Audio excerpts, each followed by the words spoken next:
और बुलेटिन में अब तक की सबसे बड़ी खबर, झारखंड के 3 हार्डकोर नक्सली गुजरात से गिरफ्तार किए गए हैं। बड़ी खबर आपको बता दें, झारखंड के 3 नक्सली गुजरात से गिरफ्तार किए गए हैं। गुजरात एटीएस ने तीनों को गिरफ्तार किया है। 3 नक्सलियों की गिरफ्तारी हुई है। सामू औरैया, बिरसा औरैया और बबीता कच्छप गिरफ्तार हुए हैं। पत्थलगड़ी के नाम पर लोगों को भड़काने का इन पर आरोप है। तस्वीरों में आप देख सकते हैं, ये लोग गुजरात में पत्थलगड़ी के नाम पर लोगों को उकसा रहे थे। ये तीनों पत्थलगड़ी के नाम पर हिंसक संदेश देने और सरकार के खिलाफ साजिश रचने का काम कर रहे थे।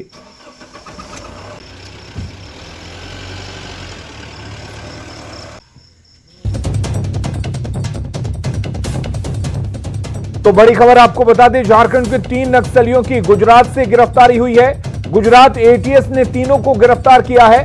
आपको बता दें कि इन तीनों पर कई आरोप लगे हैं। सामू औरैया, बिरसा औरैया और बबीता कच्छप गिरफ्तार हुए हैं। पत्थलगड़ी के नाम पर लोगों को उकसाने का इन पर आरोप लगा है। साथ ही आपको बता दें कि सरकार गिराने की साजिश रचने का भी इन पर आरोप लग रहा है।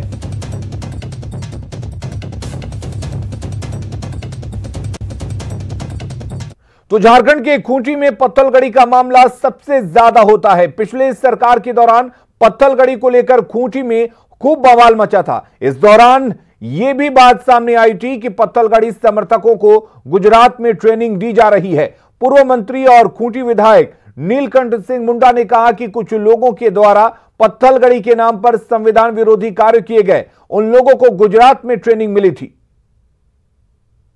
ने कहा कि गुजरात में ये लोग जाकर के ट्रेनिंग लिया करते थे और ट्रेनिंग लेकर के फिर यहाँ के जो सीधा साधा जो हमारे आदिवासी बंधु हैं, भाई हैं, उनको बरगलाने के लिए। और हमने कहा जैसा पहले ही कि वो इस भारत देश का अपने को लोग नागरिक नहीं मानते थे। वो लोग कहते थे कि हमारा देश अलग है, हम इस स्वतंत्र भारत के अंदर में हम नहीं रहते हैं।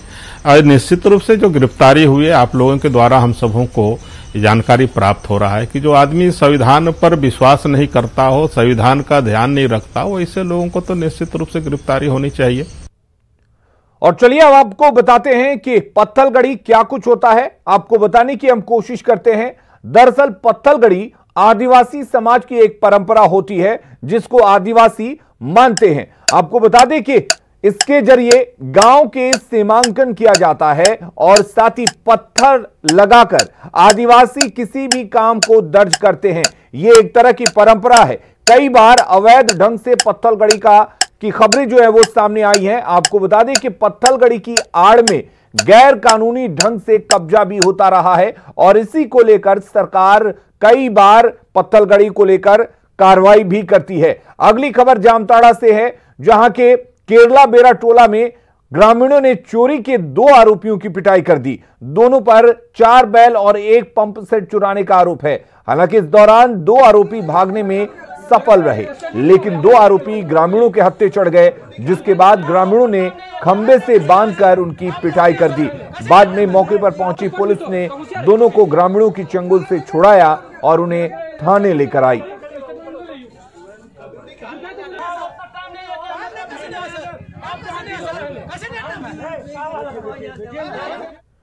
झारखंड में कोरोना मरीजों की संख्या 7,600 के पार चली गई है। 24 घंटे में 377 नए कोरोना मरीज मिले हैं। बड़ी खबर बता दें आपको, जो झारखंड में कोरोना से जुड़ी हुई है, 7,600 पहुंच चुकी है। 24 घंटे में 377 नए मरीज मिले हैं। आपको बता दें कि इसके साथ ही लगातार झारखंड में मरीजों की संख्या बढ़ती जा रही है। 377 नए कोरोना के मरीज अब तक सामने आए हैं 24 घंटे में। 24 घंटे में 7 मरीजों की मौत भी हुई है और अब तक 76 लोगों की मौत हो चुकी है। राज्य में 24 घंटे में सिर्फ 100 मरीज ठीक हुए हैं। तो कुल मिलाकर राज्य में कोरोना के 4,197 एक्टिव केस अब भी हैं।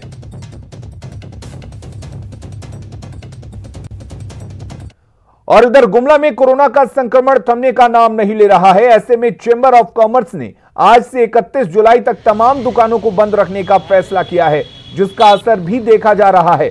शहर में दुकानें बंद हैं। चेंबर के सचिव ने आम लोगों से भी सहयोग की अपील की है, साथ ही व्यवसायियों का आभार भी जताया है। देखिए, आज जो गुमला की बंदी हम लोग सफल देख रहे हैं, लोगों में डर हो गया है। डर नहीं, सब अपने अपने सुरक्षा के लिए आज दुकान बंद किए हुए हैं। ये गुमला की व्यापारियों की एक राहत की बात है, लोग अपने ये जागरूकता को समझ रहे हैं। तो बिल्कुल कोरोना को लेकर जागरूक रहने की जरूरत है। जिस तरीके से जगह जगह पर लॉकडाउन किया जा रहा है, जो लॉकडाउन का वक्त दिया जा रहा है, उसका आप सही ढंग से पालन कीजिए, क्योंकि ये सिर्फ और सिर्फ आपके लिए है। जब भी आप अपने घरों से बाहर निकलिए जरूरी सामान के लिए, तो मास्क लगाकर निकालिए, सैनिटाइजर अपने साथ रखिए, खुद के हाथ को धोइए, सैनिटाइज करते रहिए, खुद को सुरक्षित रखिए। न्यूज़ 18 आपसे अपील करता है। अगली खबर का रुख करते हैं। सिमडेगा के प्रसिद्ध रामरेखा धाम की मिट्टी और जल से अयोध्या में राम मंदिर का भूमि पूजन किया जाएगा। विश्व हिंदू परिषद ने रामरेखा धाम की मिट्टी और जल लिए हैं, जिसे अयोध्या पहुंचाया जाएगा। अयोध्या में राम मंदिर का शिलान्यास 5 अगस्त को होना है। इससे लेकर देश भर के प्रसिद्ध धार्मिक स्थलों की मिट्टी और जल मंगाए गए हैं। जल और मिट्टी रामरेखा धाम से अयोध्या भेजा जा रहा है और हमारे विश्व हिंदू परिषद का आग्रह है कि जितना भी तीर्थ है वो सब तीर्थ का जल और मिट्टी अयोध्या पहुंचाने के लिए आदेश मिला है। इसी के नाते हम लोग जो है यहाँ से जल और मिट्टी अयोध्या भेजने का प्रयास कर रहे हैं। पवित्र रामरेखा धाम का यह पवित्र मिट्टी है, जहाँ के राम भगवान आए थे और यह हम लोग के लिए अति ही पवित्र है। इसलिए यहाँ से मिट्टी और यहाँ का जल जो लेकर हम लोग इसको अयोध्या तक पहुँचाने का काम करेंगे। 5 अगस्त को अयोध्या में राम मंदिर के शिलान्यास को लेकर भव्य कार्यक्रम का आयोजन किया गया है। इससे लेकर झारखंड के धार्मिक स्थलों, सरना की मिट्टी और पवित्र नदियों का जल अयोध्या भेजा जा रहा है। रांची के विश्व हिंदू परिषद कार्यालय में तमाम मंदिरों और नदियों के जल का संग्रहण किया जा रहा है। रांची के विश्व हिंदू परिषद कार्यालय का जायजा लिया है हमारे सहयोगी संजय कुमार सिन्हा ने। 5 अगस्त को अयोध्या में श्री राम मंदिर का भूमि पूजन होना है, उसको लेकर रांची में भी धार्मिक गतिविधि तेज हो गई है। हम इस समय रांची के विश्व हिंदू परिषद के कार्यालय में हैं। आप देख सकते हैं कि किस तरह यहाँ से प्रदेश भर के जो बड़े मंदिर हैं, धार्मिक महत्व है जिनका, वहाँ से पवित्र मिट्टी और नदियों के जल का संग्रह किया गया है। आप देख सकते हैं कि यहाँ पर रांची के आसपास के जिले के जितने भी हैं, उन मंदिरों से यहाँ पर पवित्र मिट्टी और स्वर्णरेखा से जल आ चुका है। और जो दुमका के जो बासुकीनाथ हैं, बाबा बैद्यनाथ धाम देवघर के, वहाँ से मिट्टी आनी है। हमारे साथ हैं केशव जी, जो क्षेत्र संगठन मंत्री हैं। हम उनसे बात करेंगे।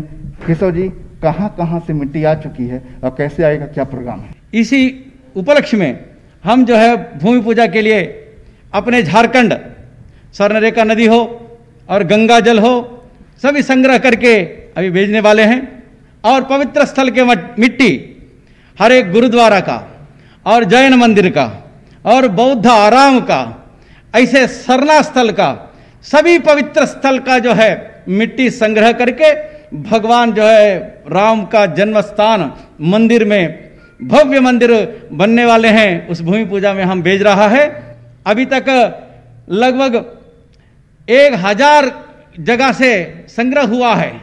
तो आपने देखा कि किस तरह अयोध्या के राम मंदिर को लेकर रांची में भी किस तरह भक्तिमय माहौल है और मंशा यही है कि अयोध्या में जब भी श्री राम मंदिर बने तो रांची का भी उसमें योगदान हो। कैमरामैन राजीव के साथ संजय कुमार सिन्हा, न्यूज़ 18 रांची। खबरें लगातार जारी है, जल्द लौटते हैं, बने रहिए हमारे साथ।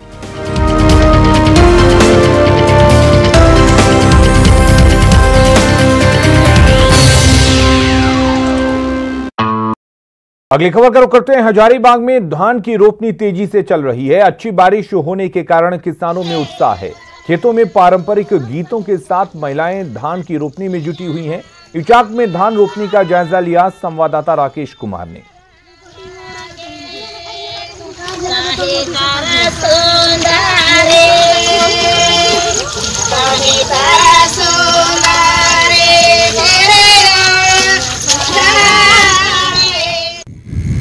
इन दिनों खेती का समय चल रहा है और जो गांव के क्षेत्र में खेती को लेकर तमाम महिलाएं पुरुष इन दिनों खेतों में अपने पसीना बहा रहे हैं।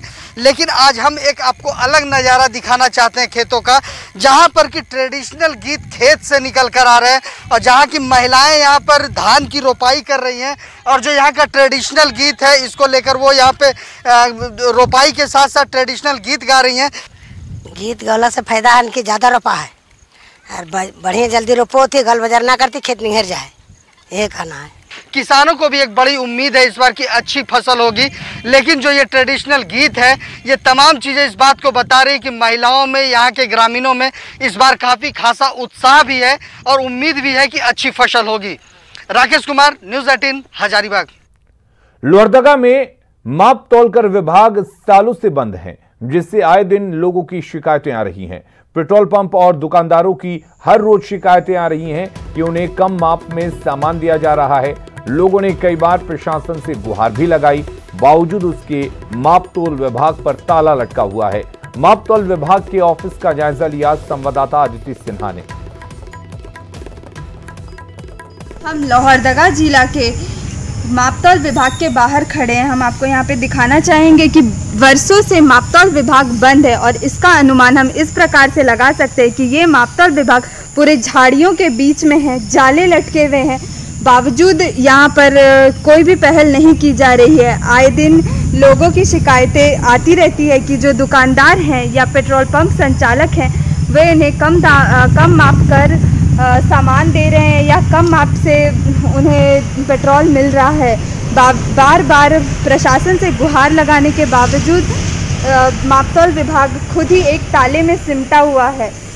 इससे हम ये साफ साफ अनुमान लगा सकते हैं कि ज़िले की हालत कैसी होगी, दुकानदार इसका कितना फ़ायदा उठा रहे होंगे, स्थानीय लोगों को कितनी परेशानी हो रही होगी। जो खुद ही एक गर्त में डूबा हुआ है, वो दूसरों को क्या उचित माप में सामान दिलाएगा। लोहरदगा से न्यूज़ 18 के लिए अदिति सिन्हा। चतरा के टंडवा में कोयले की ट्रांसपोर्टिंग को लेकर बनाए जा रही सड़क का विरोध शुरू हो गया है। केरेडियरी के चट्टी बरियातू माइन से शिवपुर रेल साइडिंग तक कोयले की ट्रांसपोर्टिंग के लिए रोड बनाया जा रहा है। लोग घनी आबादी में सड़क बनाने का विरोध कर रहे हैं। ग्रामीणों ने गांव के बाहर सड़क बनाने की मांग की है। आइल्हा, बिंदा और कबरा, जहां काफी घनी आबादी है और उसी घनी आबादी के बीच से मतलब गांव से रास्ता बनाने का प्रयास किया जा रहा है, जिसका वहां के रैयत और वहां के गृह स्वामी और आसपास के लोगों के द्वारा कड़ा विरोध किया जा रहा है। कोरोना महामारी के शुरुआती दौर में जो प्रवासी मजदूर घर लौटे थे, अब वो फिर से काम की तलाश में दूसरे प्रदेशों की ओर निकल पड़े हैं।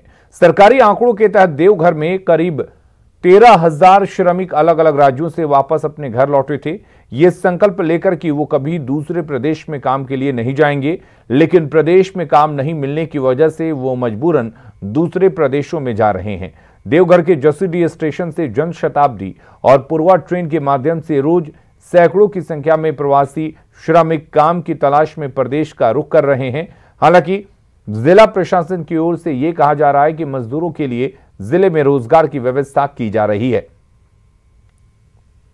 सर, हम सूरत जा रहे हैं और काम करने के लिए जा रहे हैं। यहाँ पे पैसे कमाने की जरिया नहीं है और कमाना तो पड़ेगा, पैसा तो चाहिए ही, जरूरत है पैसा का, तो कहीं तो जाके कमाना ही पड़ेगा।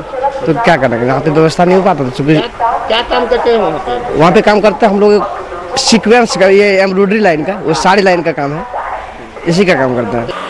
तो कुल मिलाकर रोजगार तो उपलब्ध कराया जा रहा है। लगभग 5-6 हज़ार PMAY का आवास चल रहा है। लगभग 4,000-5,000 योजनाएं मनरेगा के तहत चल रही हैं। इसके बाद भी अन्य एयरपोर्ट का काम चल रहा है और एम्स का काम चल रहा है और कई जगह काम चल रहा है। सरकार के निर्देश के आलोक में सरायकेला जिला प्रशासन लगातार प्रवासी मजदूरों को राहत देने के लिए कई योजना चला रहा है। प्रवासी मजदूरों मनरेगा से जोड़कर उन्हें काम में तेजी लाने की बात कही जा रही है। वहीं साथ ही मजदूरों के लिए राशन की भी व्यवस्था की जा रही है। इतना ही नहीं, प्रवासी मजदूरों के बच्चों को पढ़ाने के लिए व्यवस्था की जा रही है। आपको बता दें कि शिक्षा विभाग के निर्देश के आलोक में ये सब कुछ हो रहा है। DSC ने बताया है कि इस अभियान की शुरुआत हो गई है। अगले महीने तक सभी बच्चों को स्कूल से जोड़ लिया जाएगा।